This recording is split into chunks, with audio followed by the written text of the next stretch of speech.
তাহলে এবার নীরবতা ভেঙে নিজের শেষ না হওয়া সিনেমা নিয়ে কথা বললেন পপি। কি এমন কথা বললেন বাংলা সিনেমার এই সুন্দরী অভিনেত্রী, চলুন জেনে আসি।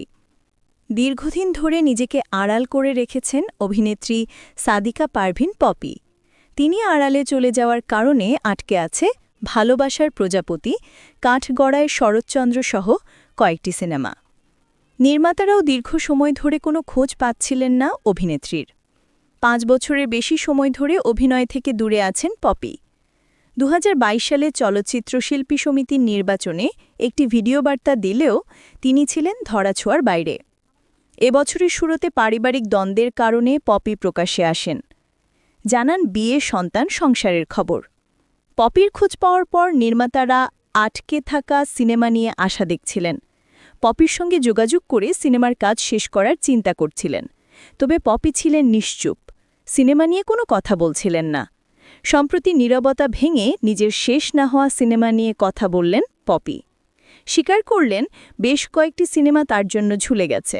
এ কারণে নির্মাতাদের কাছে দুঃখ প্রকাশ করে ক্ষমা চেয়েছেন অভিনেত্রী। 10 সেপ্টেম্বর নিজের জন্মদিনে সংবাদ মাধ্যমকে দেওয়া এক সাক্ষাৎকারে পপি বলেন, 2টি সিনেমা নয়, আমার আরও কয়েকটি সিনেমা আটকে আছে। তার জন্য মন থেকে আন্তরিকভাবে দুঃখিত।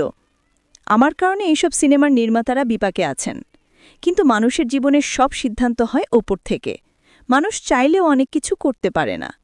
মনের অজান্তেই হোক কিংবা পরিস্থিতির কারণেই হোক, আমার গ্যাপটা সৃষ্টি হয়েছে। বন্ধুরা, পপির শেষ না হওয়া কাজগুলোর জন্য আপনার কে কে অপেক্ষায় আছেন জানাতে পারেন আমার কমেন্ট বক্সে। পপি আরও বলেন, ইচ্ছাকৃত নয়, অনিচ্ছাকৃতভাবেই কাজগুলো আটকে গেছে। আমি কাউকে কোনোদিন বিপদে ফেলিনি, আমার দ্বারা কারোর কোনোদিন ক্ষতি হয়নি।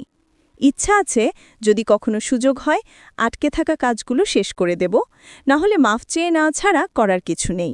তারা যেন ভুল না বোঝেন, আমাকে যেন মাফ করে দেন।